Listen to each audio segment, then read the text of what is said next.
দিন পালন করতে গিয়ে সবচেয়ে বড় চ্যালেঞ্জ সেটা হচ্ছে আল্লাহকে পাওয়া। কি করা? যে আল্লাহর কাছ থেকে আমরা এসেছি সেই আল্লাহকে দুনিয়াতে এবং আখিরাতে পাওয়া, এটাই চ্যালেঞ্জ। আল্লাহকে যে ব্যক্তি পেয়েছে সে দুনিয়ার সব পেয়ে গেছে। আল্লাহকে যে পায় নাই সে আসলে কিছুই পায় নাই, ইহকাল পরকালের কিছুই পায় নাই। এখন আমরা আল্লাহকে পাবো কিভাবে? এটা বড় প্রশ্ন না? যে আল্লাহর কাছ থেকে, যে জান্নাত থেকে আমরা পৃথিবীতে চলে আসলাম, সেই জান্নাতে যেতে হলে তো আমাকে আল্লাহকে পেতে হবে। আল্লাহকে পেতে হলে আমার কি কি করণীয়? খুব শর্ট করে আমি কয়েকটা পয়েন্টস আপনাদেরকে শেয়ার করছি। 1 নাম্বার, আল্লাহকে পেতে হলে অবশ্যই তার নবী মুহাম্মদ সাল্লাল্লাহু আলাইহি ওয়াসাল্লামকে অনুসরণ করতে হবে। এছাড়া আল্লাহকে পাওয়ার দ্বিতীয় কোনো পথ নাই। আল্লাহকে পেতে হলে অবশ্যই তার নবী মুহাম্মদ সাল্লাল্লাহু আলাইহি ওয়াসাল্লামের আদর্শগুলো জীবনের প্রতিটা ক্ষেত্রে বাস্তবায়ন করতে হবে। চলাফেরা, ওঠা বসা, খাওয়া দাওয়া, ইস্তেঞ্জা করা, মুআমালাত, ব্যবসা বাণিজ্য, অর্থনীতি, সমাজ, রাষ্ট্র, সব ক্ষেত্রে আপনাকে মুহাম্মদ সাল্লাল্লাহু আলাইহি ওয়াসাল্লামের তরিকা, আদর্শটাকে ফলো করতে হবে। তাহলে আপনি আল্লাহকে পাবেন ইনশাআল্লাহ। যে ব্যক্তি আল্লাহকে পেয়েছে সে দুনিয়াও পেয়েছে, আখিরাতও পেয়েছে। যে আল্লাহকে পায় নাই, দুনিয়াও বরবাদ, আখিরাতও বরবাদ। 1 নাম্বার তাহলে কি কাজ? আল্লাহ পাকের সর্বশেষ নবী মুহাম্মদ সাল্লাল্লাহু আলাইহি ওয়াসাল্লামকে অনুসরণ করা, তার আদর্শ মেনে চলা। 1 নাম্বার। 2 নাম্বার হচ্ছে 5 ওয়াক্ত নামাজ। আল্লাহকে পেতে হলে নামাজ লাগবে। নামাজ নাই, আল্লাহ নাই। ওয়াস্তাঈনু বিস-সাবরি ওয়াস-সালাত, তোমরা সবর এবং সালাতের মধ্য দিয়ে আল্লাহর সাহায্য প্রার্থনা করো। আমরা এই জন্য নামাজে বলি ইয়াকা না'বুদু ওয়া ইয়াকা নাস্তাঈন, আমরা শুধু আপনারই ইবাদত করি এবং আপনার কাছেই সাহায্য প্রার্থনা করি। আল্লাহকে পেতে হলে নামাজের কোনো বিকল্প নাই। যে ব্যক্তি নামাজ পড়ে না, আল্লাহর সাথে তার কোনো সম্পর্ক নেই, নো কানেকশন। আপনি যে কোনো কিছু চাচ্ছেন, সেজদায় পড়ে আল্লাহর সামনে আত্মসমর্পণ করেই চাইতে হবে। ওয়াসজুদ ওয়াক্তারিব, আল্লাহ পাক কি বলেছেন? সেজদা করো, নিকটবর্তী হও। তো ব্যাখ্যা অনেক করা যায়। নামাজ না পড়লে কিন্তু মানুষ কুফরিতে লিপ্ত হয়। যে ব্যক্তি মান তারাকা সালাতান মুতাআম্মিদান ফাকাদ কাফারা, যে ব্যক্তি সালাতকে অস্বীকার করে, ফরজ নামাজকে অস্বীকার করে, সে ব্যক্তি কিন্তু কুফরিতে চলে যায়। ঠিক আছে? তারপরে বাইনা রাজুলি ওয়া বাইনা শিরকি ওয়াল কুফরি তারকুস সালাহ, একজন মুমিন বান্দা এবং অমুসলিমদের মধ্যে পার্থক্যই নামাজ। নামাজের বিষয়ে অনেক কথা আমি আগেও বলেছি, আপনারা শুনেছেন, অন্য আলেমদের কাছেও শুনেছেন। এক বাক্যে নামাজ না পড়লে ইসলামের রশিটা কেটে যাবে। মুআয বিন জাবালকে নবী সাল্লাল্লাহু আলাইহি ওয়াসাল্লাম বলেছেন যে যদি মান তারাকা সালাতান মুতাআম্মিদান, কেউ যদি সালাতকে ইচ্ছা করে ছেড়ে দেয়, ফাকাদ বারিআত মিন জিম্মাতিল্লাহ, সে ব্যক্তি আল্লাহর জিম্মেদারি থেকে মুক্ত হয়ে যাবে। তার উপর আল্লাহর কোনো জিম্মাদারি নাই, আল্লাহর নিরাপত্তা, জিম্মাদারি থেকে সে মুক্ত। তো 5 ওয়াক্ত নামাজ আল্লাহ পাক আমাদের সবাইকে জামাতের সাথে পড়ার তৌফিক দান করুন। এর পাশাপাশি নফল নামাজ বাড়িয়ে দেওয়ার তৌফিক দান করুন, এবং স্পেশালি তাহাজ্জুদের নামাজ যদি পারেন, 2 রাকাত হলেও নিয়মিত তাহাজ্জুদের নামাজ পড়ার তৌফিক আল্লাহ পাক আমাদেরকে দান করুন। আর নামাজের বাহ্যিকতা নিয়ে এত বেশি ঝগড়ায় যাবেন না। এখন আমরা যত ঝগড়া নামাজের বাহ্যিকতা নিয়ে, হাত বাঁধা, রফুল ইয়াদাইন, আমিন আর পায়ে পা, এগুলো নিয়ে ঝগড়া শেষ আছে? নাই। ইসলামের বিরোধী শক্তিরা হাত ভেঙে ফেলার পায়তারা করে ফেলেছে অলরেডি। হাতই না থাকলে আপনি বাঁধবেন কোথায়? মনে করেন আপনার হাতই নাই, বাঁধবেন কি উপরে না নিচে? তো এই হাত তো ভেঙে ফেলার পায়তারা করা হয়েছে। এখন আপনি পড়ে আছেন বাঁধার কোন জায়গায় বাঁধবেন সেটা নিয়ে, অথচ পুরো বৈশ্বিক চক্রান্ত মুসলিমদের বিরুদ্ধে হাতটাই ভেঙে ফেলে দিবি। তুই বাঁধবি কোথায় হাত? তারপর দেখবো। এটা আমরা বুঝতে পারি না। এটা বোঝার জন্য যে জ্ঞান, ইলম, নূর দরকার, তা তো নাই আমাদের মধ্যে। এই জন্য আপোষের ঝগড়া নিয়ে পড়ে আছে। যে ছোটোখাটো যে ইখতিলাফি মাসআলাগুলো চলে আসছে দীর্ঘদিন থেকে, এগুলোর কোনো সমাধানে আসতে পারবে না কিন্তু কেউ। পক্ষে বিপক্ষে কথা চলতেই থাকবে কিয়ামত পর্যন্ত, ওইগুলো নিয়ে আমরা ব্যস্ত আছি। তো আমি রিকোয়েস্ট করবো নামাজের আধ্যাত্মিকত্বের দিকে ফোকাস করুন। নামাজের আধ্যাত্মিকত্ব কি? আপনি আল্লাহর সামনে দাঁড়িয়েছেন, দুনিয়ার সাথে এখন আপনার কোনো সম্পর্ক নেই, আপনি এবং আল্লাহ, মাঝখানে কিছু নাই। নামাজে যা পড়ছেন, সূরা ফাতিহা, অন্যান্য সূরা, রুকু, তাসবিহ, সিজদা, তাশাহুদ, দুরূদ, অর্থ বোঝার চেষ্টা করেন এবং অর্থের দিকে ফোকাস করেন, আল্লাহকে পাবেন ইনশাআল্লাহ। সিজদায়, রুকুতে যখন যাচ্ছেন, আপনি চিন্তা করেন যে আপনি মহাবিশ্বের মহা শক্তিধর আল্লাহ রাব্বুল আলামিনের সামনে মাথা নত করেছেন। আপনি চিন্তা করেন যে আল্লাহ আপনাকে দেখছেন। এখন যখনই মানুষ নামাজে দাঁড়ায়, আল্লাহ পাক তার দিকে দৃষ্টি নিবদ্ধ করেন, এবং যখন মানুষ এদিক ওদিক তাকানো শুরু করে নামাজে, আল্লাহ পাক মুখ ঘুরিয়ে নেন। হ্যাঁ, নামাজে ওই যে আমরা যে ডিজিটাল নামাজ পড়ি না, এখন ডিজিটাল মানে 4 রাকাত নামাজ 4 মিনিটে শেষ। এক রুকু করলে সেজদা পাওয়া যায় না, সেজদার তাসবিহ পড়লে আবার এদিকে দেখা যায় যে দ্বিতীয় সেজদায় চলে গেছে অলরেডি ওঠার আগে। অনেক ক্ষেত্রে ইমাম সাহেবরাও খুব দ্রুত নামাজ পড়ান, অনেক দ্রুত পড়ান। এত দ্রুত নামাজ পড়াবেন কেন? নামাজ জামাতে পড়লে সংক্ষিপ্ত করতে বলা হয়েছে, কিন্তু এত দ্রুত তো পড়তে বলা হয়নি। এখনও দেখবেন মক্কা মদিনায় গিয়ে নামাজ দেখবেন, মাশাআল্লাহ, নামাজটা তাদের মাশাআল্লাহ এটার প্রশংসা না করলে হকা দেওয়া হবে। নামাজটা অসাধারণ, ধীর স্থিরভাবে ফজরের নামাজ 20 মিনিট 15 মিনিট 20 মিনিট পড়াচ্ছে নামাজ, রিল্যাক্স। নামাজে দাঁড়ালে চমৎকার তেলাওয়াত হচ্ছে, আপনি ভুলে যাচ্ছেন নিজেকে। তেলাওয়াত হবে চমৎকার, এবং সবচেয়ে ভালো যিনি তেলাওয়াত করতে পারেন তাকে নামাজে দিতে হবে। রিল্যাক্সে নামাজ পড়বে। ক্ষেত্র বিশেষে আপনি শর্ট করতে পারেন, কিন্তু সবসময় কেন আমরা 4 রাকাত নামাজ 3 মিনিটে শেষ করে দিব? আবার নামাজের পর দোয়াটা হবে লম্বা, অথচ নামাজটাই ছিল দোয়া, নামাজটাই কিন্তু দোয়া। এখন সেজদায় আমরা যদি কান্নাকাটি করতে না শিখি, আল্লাহর সামনে আমি মাথা নত করেছি, এখানে নিজের মনের যত আবেগ আকুতি দোয়া এগুলো আল্লাহর সামনে ঢেলে না দিতে পারি, এই দোয়া কালাম না শিখি, তাহলে তো নামাজের আধ্যাত্মিকতা অর্জন হলো না। সাহাবীরা কেমন করে নামাজ পড়তেন যে নামাজ পড়ার পরেও তাদের গা থেকে তীর বের করা যায়? কিভাবে তারা নামাজ পড়তেন? তাহলে নবী সাল্লাল্লাহু আলাইহি ওয়াসাল্লাম কিভাবে নামাজ পড়তেন যে নামাজ পড়ার ফলে তার পা মোবারক ফুলে যাইত? 1 রাকাতে তিনি 4 পারা কোরআন তেলাওয়াত করতে পারলেন কিভাবে? তো তাদের নামাজ আর আমাদের নামাজ, আল্লাহ রাব্বুল আলামিন তার রাসূলের মাধ্যমে একটা হাদিসে জানিয়েছেন যে এমনও অনেক নামাজি আছে, নাউযুবিল্লাহ, আল্লাহ পাক আমাদেরকে তাদের অন্তর্ভুক্ত না করুন, যে নামাজ পড়ার পরে আল্লাহ রাব্বুল আলামিন এই নামাজটাকে ওই নামাজের মুখের উপর নিক্ষেপ করে দেয়। তোমার নামাজের আমার কোনো দরকার নেই। আল্লাহ পাক আমাদেরকে হেফাজত করুন। ধীর স্থিরভাবে পড়ে, রিল্যাক্সে, তারা হওয়ার কিচ্ছু নাই। ওমা খালাকতুল জিন্না ওয়াল ইনসা ইল্লা লিয়াবুদুন, শুধুমাত্র আল্লাহর ইবাদত করার জন্যই তো পৃথিবীতে এসেছি। হোক না দোকানটা 5টা মিনিট পরে খুললে কি হবে? হ্যাঁ, জমিতে যান, জমিতে আধা ঘন্টা পরে গেলে কি হবে? যে আল্লাহ পাক আপনাকে বাঁচিয়ে রাখতে পারেন, সে আল্লাহ পাক আল্লাহর পথে সময় দিলে আপনাকে অফুরন্ত রিজিকও তো দিতে পারেন না? আপনি আল্লাহর হয়ে যান, বাকি সব আল্লাহ আপনার দায়িত্ব নিয়ে নেবেন ইনশাআল্লাহ। আপনি নিজে আল্লাহর হয়ে যান, আপনার সব কিছু দায়িত্ব কে নিয়ে নেবে? আল্লাহ নিয়ে নেবে। আল্লাহ পাক আমাদেরকে ধীর স্থিরভাবে আধ্যাত্মিকত্ব অর্জন করে নামাজ পড়ার তৌফিক দান করুন, আমিন। তো দেখুন, আল্লাহকে পাওয়ার সবচেয়ে সেরা মাধ্যম কি? নামাজ। তার আগে বলেছি নবী সাল্লাল্লাহু আলাইহি ওয়াসাল্লামের অনুসরণ। আল্লাহকে পাওয়ার তৃতীয় একটা মাধ্যম বলে দিই আমি, সওম বা রোজা রাখা। অল্প সময় ঘুরিয়ে নিচ্ছি, সওম বা রোজা রাখা। রোজা কেন আল্লাহকে পাওয়ার মাধ্যম জানেন? কারণ রোজা রাখা অবস্থায় আমরা কিন্তু গোপনে পানাহার করি না, করি? আমরা রোজা রেখেছি, গোপনে কিন্তু পানি খেতে পারি, কেউ দেখবে না।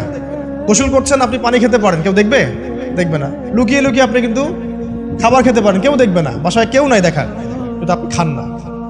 আপনি সবর করেন, সহ্য করেন, একদম সূর্যাস্তের সময় গিয়ে আপনি ইফতার করেন। এই যে কাজটা আপনি কেন করেন? কারণ আপনি ফিল করেন যে আল্লাহ আপনাকে দেখছেন। কেউ আপনাকে দেখুক না দেখুক, আল্লাহ আপনাকে দেখছেন। এটাই হচ্ছে ইহসান, এটাই হচ্ছে আল্লাহ পাকের মারিফতকে উপলব্ধি করা। আল্লাহ রাসূল সাল্লাল্লাহু আলাইহি ওয়াসাল্লাম বলেছেন, ইহসান হচ্ছে আন তা'বুদাল্লাহা কাআন্নাকা তারা, তুমি এমনভাবে আল্লাহর ইবাদত করবে যেন তুমি আল্লাহকে দেখছো। ওয়া ইল্লাম তাকুন তারাহু ফাইন্নাহু ইয়ারাক, তুমি আল্লাহকে দেখতে না পারলেও বিশ্বাস করবে আল্লাহ তোমাকে দেখছেন। এটা রোজা রাখলে উপলব্ধি হয় না যে আল্লাহ আমাকে দেখছেন? এটা হচ্ছে আল্লাহকে পাওয়ার মাধ্যম। এই জন্য রমাজানের রোজা অবশ্যই রাখবো ইনশাআল্লাহ। পাশাপাশি এই যে সোমবার, বৃহস্পতিবার, বা এই যে মাসের 3 দিন আইয়ামে বীজের সওম আছে, 13, 14, 15, আরাফার সওম, আশুরার সওম বা নফল সওম, এগুলো রাখার অভ্যাস করলে আল্লাহকে পাওয়া যাবে ইনশাআল্লাহ। আল্লাহ পাক আমাদেরকে বেশি বেশি সওম রাখার তৌফিক দান করুন। এবং আমাকে, আপনাদের সবাইকে বিগত জীবনে আমরা যারা বিভিন্ন সময় সওম রাখি নাই বা রাখতে পারি নাই, বিভিন্ন সালাত পড়তে পারি নাই, এগুলোকে হিসেব করে আদায় করার তৌফিক আল্লাহ পাক দান করুন, আমিন। 4 নম্বর একটা মাধ্যম বলে দিই আল্লাহকে পাওয়ার, সেটা হলো তিলাওয়াতে কোরআন তেলাওয়াত যে যত বেশি করবে, অর্থ উপলব্ধি করে পড়বে, সে আল্লাহ পাককে চাক্ষুষ পাবে ইনশাআল্লাহ। মানে আল্লাহ রাব্বুল আলামিন একটা চিঠি দিয়েছেন, মনে করেন আপনাকে, আপনার একজন কথার কথা এক্সাম্পল দিচ্ছি, যে আপনার কোনো একজন বন্ধু আছে অনেক দূরের কোনো দেশে, তা আপনি তাকে দেখেনও নাই, আপনি তাকে চিনেনও, মানে আপনি তার চেহারা দেখেন নাই, তাকে চিনেন না, তার সাথে যোগাযোগের মাধ্যম হচ্ছে আপনার চিঠি বা মেসেজ, ঠিক আছে? এখন সে আপনাকে কিছু মেসেজ পাঠালো, এই মেসেজের মধ্যে সে কিছু ইনস্ট্রাকশন দিয়েছে যে এইগুলো করতে হবে, এগুলো করতে হবে, বা আপনার প্রতি ভালোবাসার ইজহার করছে। আর এই মেসেজটা যদি আপনি পড়তে পারেন, তাহলে আপনি আপনার বন্ধুর সাথে একটা কানেকশন তৈরি করলেন না? বুঝতে পারছি না? আচ্ছা, এখন সমস্যা হচ্ছে কি, আমরা ওই মেসেজটা পড়তেই পারি না। আমরা তো কোরআনটা পড়তেই জানি না, তাহলে মেসেজটা পাবো কিভাবে? আর যারা পড়তে জানি সেই ভাষাটা বুঝি না। এখন ওই বন্ধু মনে করেন চিঠি লিখেছে বাংলা ভাষায়, আর আপনি বাংলা পড়তে জানেন না, তাহলে কি পারবেন উপলব্ধি করতে তার মনের ভাব, সেই বন্ধুর আবেগ, ভালোবাসা, প্রেম আপনি কি উপলব্ধি করতে পারবেন? লিখেছে সে উর্দু দিয়ে বা ইংরেজিতে, আপনি ইংরেজি বোঝেন না, ইংরেজি লিখতে পারেন না, তাহলে কি আপনি তার চিঠি বুঝতে পারবেন? এখন আমরা যেহেতু আরবি বুঝি না, এই কারণে কোরআনের মধ্যে কি বলেছেন আল্লাহ রাব্বুল আলামিন আমরা উপলব্ধি করতে পারছি। আমি কি বুঝাতে পারছি? তো কোরআন শুধুমাত্র তিলাওয়াত করা যথেষ্ট নয়। তিলাওয়াত করলে আপনি প্রত্যেক হরফে 10 টাকা পাবেন, কোনো সমস্যা নাই, কিন্তু ওই মেসেজটাকে উপলব্ধি করতে হলে আপনার অর্থটা জানতে হবে। অর্থ জানলে পরে আপনি দেখবেন আল্লাহকে আপনি চাক্ষুর সামনে পাচ্ছেন ইনশাআল্লাহ। আপনি হতাশ হয়েছেন, হতাশা দূর করার জন্য সূরা আছে কোরআন। বিপদে পড়েছেন, বিপদ দূর করার সূরা আছে কোরআন। আপনার রিজিকের সমস্যা কাটানোর সূরা কোরআনে আছে। কোনো হাজতের প্রয়োজন, সূরা ইয়াসিন, হাজতের সূরা চলে আসে। অসুস্থ হয়েছেন, শেফার সূরা কোরআনে আছে। বা কাউকে জিন টোনা করা হয়েছে, বানটোনা করা হয়েছে, ওর শেফাও কোরআনে আছে। এমন কোনো বিষয় নাই যেটা আল্লাহ রাব্বুল আলামিন কোরআনের মধ্যে নাজিল করেন নাই। ব্যবসা করতে চান, কোরআন কথা বলবে, ঠিক আছে? আপনি সামাজিক বিষয়ে ডিল করতে চান, সূরা হুজুরাত কথা বলবে। আপনি ইতিহাস ভালোবাসেন, কোরআনে ইতিহাস দিয়ে ভর্তি করা আছে।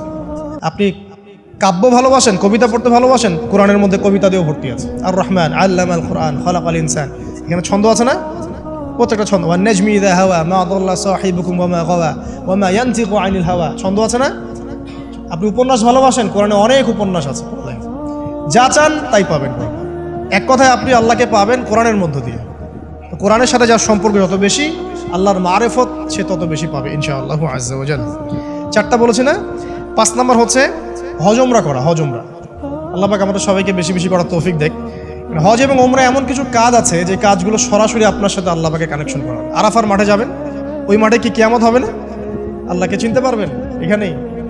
তারপরে যে সাই করেন না, সাফা মারওয়া সাই করে, ওখানে গেলে আপনি বুঝতে পারবেন যে কিভাবে ইসমাইল আলাইহিস সালামকে পানি দেওয়ার জন্য তার মা হাজারা এখানে দৌড়াদৌড়ি করেছে। বাইতুল্লাহ দেখবেন, আপনি চিনবেন যে আল্লাহর তাওহীদ কি জিনিস। চোখে দেখার সাথে সাথে আপনার ভিতরে এমন একটা ফিলিংস আসবে যেটা ভাষায় প্রকাশ করা যাবে। চোখে দেখার সাথে সাথেই এমন একটা ফিলিংস আসবে, আপনাকে আমি এটা ভাষায় প্রকাশ করে বোঝাতে পারবো না। আপনি জানবেন ইব্রাহিম আলাইহিস সালাম এবং তার ছেলে ইসমাইল আলাইহিস সালাম বাপ বেটা মিলে রাজমিস্ত্রির কাজ করেছে। এটা আপনি জামজাম কূপ দেখবেন, পানি পান করবেন, আল্লাহকে চিনতে পারবেন। এই কূপ তো অলৌকিক, এই কূপের মতো কূপ নাই পৃথিবীতে, এর পানি কখনো শেষ হয় না। এবং এই পানি খেয়ে মানুষ বেঁচে থাকতে পারে, খাবারের দরকার হবে না। দীর্ঘদিন পর্যন্ত এই পানি খেয়ে মানুষ বেঁচে থাকতে পারবে, খাবারের প্রয়োজন হয় না। তো এই পানির মধ্যে এমন কিছু উপাদান আছে যেটা মানুষের শরীরের রোগগুলোকে শেফা দিয়ে দিবে ইনশাআল্লাহ তাআলা আল্লাহর হুকুমে। তো প্রত্যেকটা কাজে রাসূল সাল্লাল্লাহু আলাইহি ওয়াসাল্লাম শহরে গেছেন মদিনায়, ওই মদিনার বাতাসটা আপনাকে বলে দিবে যেটা এটা একটা অন্যরকম শহর, ঠিক আছে? রাসূল সাল্লাল্লাহু আলাইহি ওয়াসাল্লামের রওজায় যাবেন, সামনে দাঁড়াবেন, আপনি আল্লাহকে চিনতে পারবেন। আপনি আর পৃথিবীতে থাকবেন না, অন্য জগতে চলে যাবেন। ওই যে বাকিউল গারকাত আছে, সাহাবীদের কবরস্থান জান্নাতুল বাকি, ওখানে ঢুকবেন, আপনার কাছে মনে হবে যে পৃথিবীটা আসলে কিছুই না। পৃথিবীর সবচেয়ে সেরা মানুষগুলো এই মাটির নিচে শুয়ে আছে, ওখানে আপনাকে খুবই তুচ্ছ মনে হবে তাদের সাথে। এই যে মানে বিভিন্ন জায়গায় গিয়ে আল্লাহকে চিনতে পাওয়া, এটা সবচেয়ে ভালো হয় হজ এবং উমরাতে গিয়ে। আল্লাহ পাক আমাদেরকে তৌফিক এনায়েত করুন, আমিন। তো এটা একটা আল্লাহকে পাওয়ার নিদর্শন। যাদের হজ ফরজ হয়ে গেছে অবশ্যই হজ করে ফেলবেন, আর যাদের সামর্থ্য আছে তারা বেশি বেশি উমরা করবেন। নবী সাল্লাল্লাহু আলাইহি ওয়াসাল্লাম বলেছেন, এক হজ পরের হজের মধ্যে যত গুনাহ মাফ করিয়ে দেয়, এক উমরা পরের উমরার মধ্যে যত গুনাহ সেগুলোকে মাফ করিয়ে দেয়। আল্লাহ পাক আমাদেরকে এই আমলগুলো করার তৌফিক এনায়েত করুন। 6 নাম্বার বলছি জিকির। আল্লাহ পাকের জিকির বাড়াতে হবে। যে আল্লাহ পাকের জিকির যত বেশি করবে, সে আল্লাহ পাকের মারিফত তত বেশি উপলব্ধি করবে, আল্লাহকে পাবে ইনশাআল্লাহ। আর এই জিকির করার জন্য ওযুও শর্ত নয়, জানেন? আল্লাহর জিকির করার জন্য কিন্তু ওযু শর্ত নয়। আপনি মনে মনে চলতে ফিরতে অলওয়েজ সুবহানাল্লাহ, আলহামদুলিল্লাহ, আল্লাহু আকবার, লা ইলাহা ইল্লাল্লাহ, আস্তাগফিরুল্লাহ পড়তেই থাকতে পারেন। কষ্টের কিছু আছে? খালি জবান চলবে। মাঠে কাজ করছেন, ওই যে লাঙল দিয়ে কাজ করছেন, সেচ দিচ্ছেন, আপনি পড়তে থাকবেন আস্তাগফিরুল্লাহ ওয়া আতুবু ইলাইহি, লা হাওলা ওয়ালা কুওয়াতা ইল্লা বিল্লাহ, সুবহানাল্লাহ, আলহামদুলিল্লাহ, লা ইলাহা ইল্লাল্লাহ, আল্লাহু আকবার। কোনো সমস্যা নেই। রান্না বান্না করছে মেয়েরা, এটা করতে করতে পড়তে পারবে না? গাড়ি ড্রাইভ করতে করতে আপনি পড়তে পারবেন লা ইলাহা ইল্লাল্লাহ ওয়াহদাহু লা শারীকা লাহু, লাহুল মুলক ওয়া লাহুল হামদ ওয়া হুয়া আলা কুল্লি শাইইন কাদির। যে কোনো কাজ করতে করতেই ইল্লাল ইস্তেনজা বাদ দিয়ে। ইস্তেনজা কি জিনিস? প্রসাব পায়খানা। এই সময় এগুলো মুখ দিয়ে বলবেন না, দরকার নাই। আপনি এখানে এরপরে যে সময়গুলো আছে এগুলোতে আপনি জিকির বাড়াবেন। যে যত বেশি জিকির করবে তার কলব তত বেশি পরিচ্ছন্ন হবে। যার কলব যত পরিচ্ছন্ন, আল্লাহর নূর তার কলবে তত বেশি আসবে, সে আল্লাহ পাকে তত কাছে পাবে ইনশাআল্লাহু আজ্জা ওয়া জাল। 7 নাম্বার দোয়া ইস্তেগফার বাড়িয়ে দেয়া। আল্লাহর কাছে বেশি বেশি দোয়া করতে হবে। দোয়া বাড়িয়ে দেন। দোয়ার জন্য হুজুর ডাকতে হবে না, দোয়ার জন্য আমাকে ডেকে বাসায় খাওয়ানোরও দরকার নেই। আপনার দোয়ার জন্য আপনি যথেষ্ট। নামাজে দাঁড়ান, নামাজের সেজদায় দোয়া করেন, নফল নামাজ পড়েন, নফল নামাজের সেজদায় দোয়া করেন, নামাজে পরে হাত তুলে দোয়া করেন, প্রয়োজনে নামাজে সালাম ফেরানোর আগে দোয়া করেন, যে কোনো ভালো কাজ করেছেন তারপর দোয়া করেন, ঠিক আছে? কোরআন তেলাওয়াত করলেন, দোয়া করেন, তাহাজ্জুদের ওয়াক্তে দোয়া করেন, বৃষ্টি পড়ছে তখন দোয়া করেন, ঠিক আছে? মানে দোয়া কবুলের মোমেন্ট, সময়গুলো, আজান হয়েছে, আজান ইকামতের মাঝখানে দোয়া করেন, এই যে এখন খুতবা হচ্ছে এই সময় দোয়া করেন, দোয়া কবুল হবে। দিনই মসজিদে বসেছেন, দোয়া করেন, দোয়া করতে থাকেন। মনে যত বেশি আপনি দোয়া করতে পারবেন আল্লাহর কাছে, ইনশাআল্লাহ আল্লাহকে আপনি তত কাছে পাবেন ইনশাআল্লাহ। এটা আল্লাহকে পাওয়ার অন্যতম মাধ্যম। এবং ইস্তেগফার, ইস্তেগফার মানে কি? তওবা করা। আস্তাগফিরুল্লাহাল্লাযী লা ইলাহা ইল্লা হুয়াল হাইয়ুল কাইয়ুম ওয়া আতুবু ইলাইহি। এটা বেশি বেশি পড়বেন, দিনে কমপক্ষে 70 বার বা 100 বার পড়ার চেষ্টা করবেন। আল্লাহ পাক তৌফিক দান করুন। কয়টা বলেছি ভাই? 7টা। আচ্ছা, 8 নাম্বার হচ্ছে সদকা করা। সদকা, দান সদাকা আল্লাহর কাছে খুব বেশি পছন্দের। দান সদকা করার জন্য সম্পদ লাগে না, আমার কথা শুনে। দান সদকা করার জন্য সম্পদ লাগে না, কলিজা লাগে, মন লাগে। বহু বড় বড় মানুষ আছে দান সদকা করতে পারে না, কোটিপতি, যাকাত দেয় না, আছে না? আর বহু গরিব মানুষ ভ্যান চালায়, কৃষিকাজ করে, দেখবেন 100 টাকা দান করে দিল। মন থাকতে হয়, মন, কলিজা বড় থাকতে হয়। তো যাদের কলিজা বড়, মন বড়, তারা দান সদকা করতে পারবে ইনশাআল্লাহ। আর যার মন বড় সেখানেই তো আল্লাহ নূর আসবে। সংক্ষিপ্ত মনে কি, সংকীর্ণ মন আল্লাহ নূর কোত্থেকে আসবে? কথা বুঝতে পারেন নাই? তো দান সদকা বাড়ান। আপনি 1 টাকা দান করেন, 5 টাকা দান করেন, হালাল রিজিক থেকে 1 টাকা দান করেন, সেটা আল্লাহর কাছে অনেক বেশি পছন্দের। একটা হাদিসে নবী সাল্লাল্লাহু আলাইহি ওয়াসাল্লাম বলেছেন, হালাল উপার্জন থেকে আল্লাহর বান্দারা যখন একটা খেজুরও দান করে, আল্লাহ পাক সেই একটা খেজুরকে আস্তে আস্তে বড় করতে থাকেন, বড় করতে থাকেন, বড় করতে থাকেন। এটা এক পর্যায়ে পাহাড়ের সমান হয়ে যায়। এবং কিয়ামতের মাঠে মানুষ তার দান এবং সাদাকার যে ছায়া, এই ছায়ার নিচে অবস্থান করবে। আপনার বিপদ হয়েছে, দান সদকা করেন, বিপদ দূর হয়ে যাবে ইনশাআল্লাহ। জটিল কোনো রোগ হয়েছে, কোনো ডাক্তার ট্রিটমেন্ট করতে পারছে না, সদকা করেন, রোগ ভালো হয়ে যেতে পারে ইনশাআল্লাহ। সদকার ব্যাপক ফজিলত আছে। সদাকা, দান সদাকা, দোয়া, এগুলো তাকদিরের যে বিপদ আপদগুলো আছে না, ঝুলে আছে, আমাদের তাকদিরে বিপদ আছে না অনেক, এগুলোকেও সরিয়ে দিতে পারে আল্লাহ। এই শক্তি আছে দোয়া এবং দান সদকার মধ্যে। আল্লাহ পাক আমাদেরকে বেশি বেশি সদাকা করার তৌফিক দান করুন, আমিন। আর সদাকা নফল না করতে পারলেও কমপক্ষে ফরজ জাকাতটুকু দিবেন, ফরজ জাকাতটুকু দিবেন। কারণ জাকাত, সদকা এবং ব্যবসা, এগুলো হচ্ছে ইসলামিক অর্থনীতির মূল ভিত্তি, এর সাথে কৃষিকাজ। আর দুটো বলে শেষ করে দেই। 9 নম্বর হচ্ছে আমর বিল মারুফ এবং নাহি আনিল মুনকারের কাজ করা, মানে সৎ কাজের আদেশ করা, মানুষকে অসৎ কাজে নিষেধ করা। এই কাজটা যে যত বেশি করবে সে তত বড় ব্যবসায়ী। কারণ কি, আপনার দাওয়াতে, আপনার লেকচার শুনে, আপনার বই পড়ে, আপনার নসিহত শুনে যদি একটা মানুষও দিনের পথে ফিরে আসে, ওই একটা মানুষের সারা জীবনের যে নেক কাজ, এই সমস্ত নেক কাজের একটা অংশ আপনি পাবেন। আবার আপনি কাউকে অন্যায় থেকে বারণ করেছেন, আপনার দাওয়াত শুনে কেউ সিগারেট ছেড়ে দিয়েছে, মাদক ছেড়ে দিয়েছে, জেনা ছেড়ে দিয়েছে, পর্ন ছেড়ে দিয়েছে, বা হারাম সুদ ছেড়ে দিয়েছে, ওই মানুষটা এখন সারা জীবন যত ভালো কাজ করবে, এই পুরো ভালো কাজের একটা অংশ আপনি পাবেন ইনশাআল্লাহ। এর চেয়ে বড় কিন্তু কোনো ব্যবসা নাই। এই কাজটা করলে আল্লাহ পাকের রহমত নেমে আসে, আর এই কাজটা ছেড়ে দিলে আল্লাহ পাকের গজব নেমে আসবে। যখন মানুষ ন্যায়ের আদেশ এবং অন্যায় নিষেধ ছেড়ে দিবে, আল্লাহর গজব নেমে আসবে। আর মানুষ যত বেশি সৎ কাজে আদেশ করবে, অসৎ কাজে নিষেধ করবে, আল্লাহর রহমত তত কাছে আসবে ইনশাআল্লাহ। আল্লাহকে পাওয়া যাবে ইনশাআল্লাহ তাআলা। আল্লাহ পাক আমাদেরকে তৌফিক এনায়েত করুন। আর সর্বশেষ একটা বলে শেষ করে দেই, সেটা হলো যে আল্লাহর দিনকে, আল্লাহর দিনের খেদমত করা বা দিনের কল্যাণে নিজেকে নিয়োজিত রাখা। আল্লাহর দিনের খেদমত করা বা দিনের কল্যাণে নিজেকে নিয়োজিত করলে আল্লাহ পাককে পাওয়া যাবে ইনশাআল্লাহ। এই পৃথিবীতে আল্লাহ পাকের সবচেয়ে গুরুত্বপূর্ণ জিনিসটা কি? নিয়ামতটা কি? আল্লাহর দিন না? এই দিন ছাড়া কি পৃথিবীতে আর কিছু আছে? একটা হাদিসে আসছে যে পুরো পৃথিবীটাই তো অভিশপ্ত। পুরো পৃথিবীটা কি? অভিশপ্ত। শুধুমাত্র দিনের এলেম অর্জনের জায়গা ছাড়া, তালেবে এলেমদের জায়গা ছাড়া, দিনী মাহফিলগুলো ছাড়া, যেখানে নামাজ হয় এই জায়গাগুলো ছাড়া, বাকি সব অভিশপ্ত জায়গা। তো এখানে পৃথিবীতে সবচেয়ে গুরুত্বপূর্ণ এবং ইম্পর্টেন্ট, আল্লাহর কাছে প্রিয় জিনিসটা কি? আল্লাহর দিন। তো আল্লাহর সেই প্রিয় জিনিসটাকে যারা এগিয়ে নেওয়ার চেষ্টা করবে, সেই দিনের খেদমত করার চেষ্টা করবে, দিনের জন্য একটা মসজিদ করা, একটা মাদ্রাসা করা, হ্যাঁ, একটা কোনো ভালো কোনো প্রকল্প করার চেষ্টা করবে, আল্লাহ পাক কি তাদেরকে রক্ষণাবেক্ষণ করবেন না? আল্লাহ পাক তাদের অভিভাবক হবেন না? নিঃসন্দেহে হবেন ইনশাআল্লাহ। এবং ইনশাআল্লাহ তাআলা তারা পৃথিবীতেও সফল হবে, পরকালেও ইনশাআল্লাহ তাআলা সাফল্যের চাদর তাদেরকে আঁকড়ে ধরবে ইনশাআল্লাহ তাআলা। আল্লাহ রাব্বুল আলামিন আমরা সবাইকে এই দুনিয়াতে আল্লাহকে পাওয়ার তৌফিক দান করুন, এবং যে কাজগুলো করলে পরে আল্লাহকে পাওয়া যায় সেই কাজগুলো বেশি বেশি করে করার তৌফিক আল্লাহ পাক দান করুন।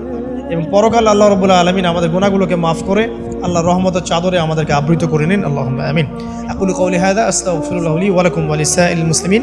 বারাকাল্লাহু লানা ওয়া লাকুম বিল আয়াতিল হাকীম। ইন্নাহু তাআলা জাওয়াদুন কারীম ওয়া রাউফুর রহিম।